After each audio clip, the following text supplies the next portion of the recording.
Irmãos, agora capítulo 2 da primeira carta de Pedro.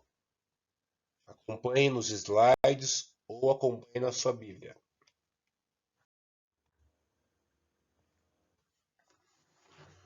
Portanto, abandonem tudo que é mal, toda mentira, fingimento, inveja e críticas injustas. Sejam como criancinhas recém-nascidas, desejando sempre o puro leite espiritual, para que bebendo dele vocês possam crescer e ser salvos. Essa versão da linguagem de hoje, ela é bem direta, né? Porque nós temos que lembrar que o autor dessa carta, o apóstolo Pedro, ele era uma pessoa simples. Então, provavelmente, a linguagem que ele utilizava também era simples, né? Então, é correto essa tradução mais atual, né? Abandonem tudo que é mal. Nós temos o costume, né? E tendência de tentar manter alguns pecados nas nossas vidas.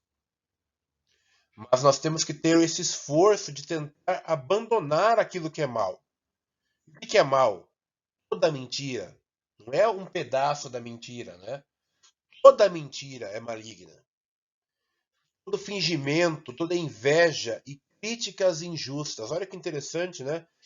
E cita críticas injustas, porque já naquela época as pessoas tinham o costume de criticar umas às outras. Imagine hoje, com redes sociais, irmãos.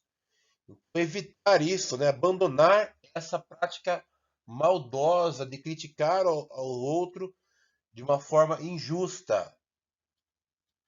Nós temos que buscar ser como crianças puras e recém-nascidas. Do ponto de vista espiritual, nosso alimento deve ser puro leite espiritual. Para que bebendo dessa palavra, esse alimento espiritual que é a palavra, nós possamos crescer e sermos salvos. E ele cita novamente o Velho Testamento.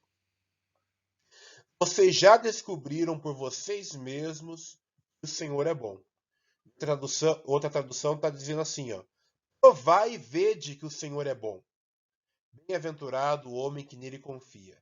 Então, a diferença é a seguinte, numa diz que vocês já descobriram, e outras, provai e vede que o Senhor é bom. Ok, irmãos?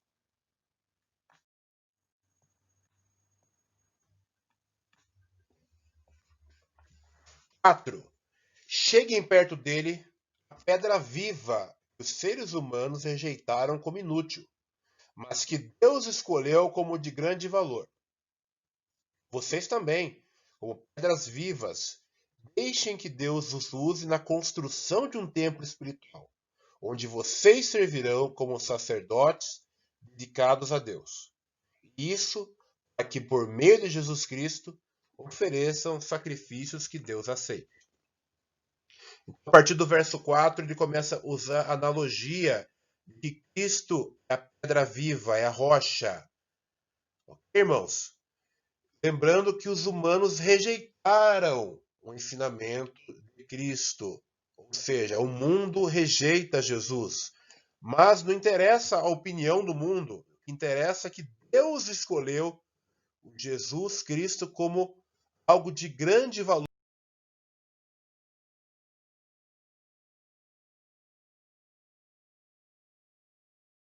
sendo como pedras vivas na obra espiritual de Deus. Nós temos que ser ferramentas, né?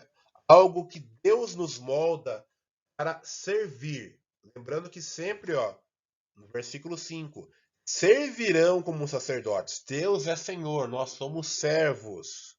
Nós não somos senhores nem reis. Nós somos servos de Deus.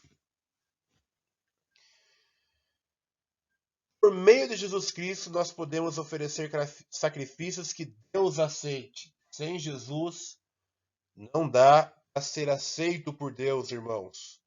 Somente por Jesus Cristo que Deus aceita a nossa adoração e os nossos sacrifícios. Vamos falar sobre isso no próximo slide.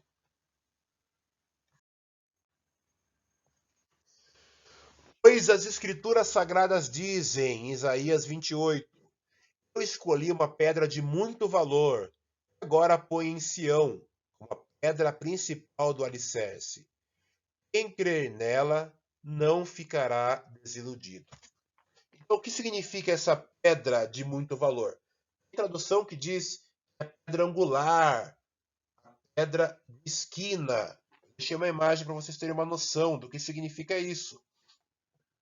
Significa a primeira pedra que faz o ângulo da parede, ou seja, é a pedra principal, pelo menos naquela época, né, quando era construído as casas com pedras.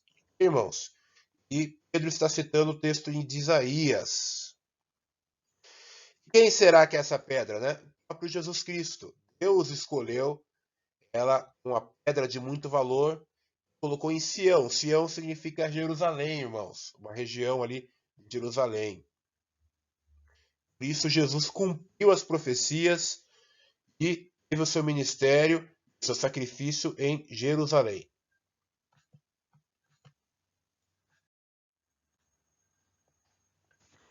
Essa pedra é de muito valor para vocês, os que creem. Mas para os que não creem, a pedra que os construtores rejeitaram veio a ser a mais importante de todas. Ele está citando o Salmo 118. Novamente, Pedro mostra a diferença entre aqueles que acreditam e aqueles que não acreditam em Jesus. Da mesma forma, em todos os Salmos, todo o Velho Testamento, existe essa diferença entre aqueles que creem, os justos, e os que não creem, os ímpios. É uma linguagem que é utilizada em toda a Bíblia. Em outra parte, novamente, Pedro citando o Velho Testamento. Esta é a pedra em que as pessoas vão tropeçar, a rocha que vai fazê-las cair. Isaías 8. Novamente aí, em harmonia com as palavras de Jesus. Jesus ele disse que ele acabou trazendo também a disputa, né? E Deus ele trouxe Jesus também para ser o sacrifício e também está registrado no Apocalipse que Jesus voltaria, né? E ele iria participar do julgamento. Ok, irmãos? Então Jesus, né? Seria a pedra que algumas pessoas iriam tropeçar. Jesus ele fala sobre isso quando ele está falando com os fariseus. Essas pessoas tropeçaram porque não creram na mensagem, de acordo com a vontade de Deus para elas. Jesus já tinha dito que muitos terão ouvidos para ouvir, né, e não ouvirão. Né? Tem olhos e não veem. Né? E isso está profetizado desde os tempos de Isaías, desde os tempos dos Salmos. 9. Mas vocês são a raça escolhida, os sacerdotes do rei, a nação completamente dedicada a Deus, o povo que pertence a ele. Vocês foram escolhidos para anunciar os atos poderosos de Deus, que os chamou da escuridão para a sua maravilhosa luz. Antes vocês não eram o povo de Deus, mas agora são o seu povo. Antes não conheciam a misericórdia de Deus, mas agora já receberam a sua misericórdia. Novamente, Pedro ele insiste no conceito de eleição. Deus escolhe as pessoas. Vocês são raça escolhida, sacerdotes, novamente sacerdotes, no sentido que nós servimos a Deus e que já não era mais necessário a divisão em tribos que Deus propôs para o povo de Israel. Mas com Jesus Cristo, né, ele fazendo o sacrifício, todos nós somos sacerdotes do rei. Somos uma nação em Cristo completamente dedicada a Deus. O povo que pertence a ele. Lembrando que Pedro está escrevendo isso a povos que não eram judeus. Já tinha passado uns 30 anos de ministério dos apóstolos. Ou seja, aquela disputa no começo da igreja primitiva sobre os gentios já tinha terminado. Então, os gentios, também somos nós, né? Nós não somos judeus, mas em Cristo nós somos sacerdotes e nação dedicada a Deus. Com Jesus não existe mais a restrição entre judeus e não judeus, através do Espírito Santo. Nós fomos escolhidos para anunciar, ou seja, fomos escolhidos, mas com um propósito. O propósito é anunciar o Evangelho, ou seja, os atos poderosos de Deus. Deus nos chamou da escuridão, não fomos nós que saímos da escuridão sozinhos. Não é uma iniciativa humana. É Deus que nos chama da escuridão para a sua maravilhosa luz. Antes, vocês não eram povo de Deus.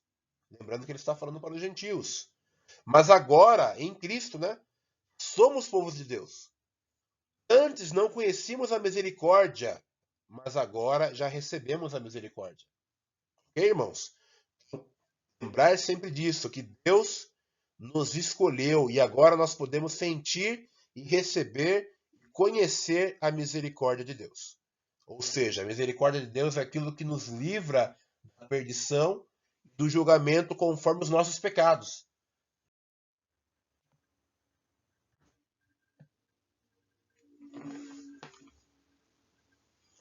E para encerrar, uma frase de Agostinho, que foi bispo, né, presbítero, norte da África, mais ou menos aí no ano 300, no comecinho do cristianismo legalizado pelo Constantino,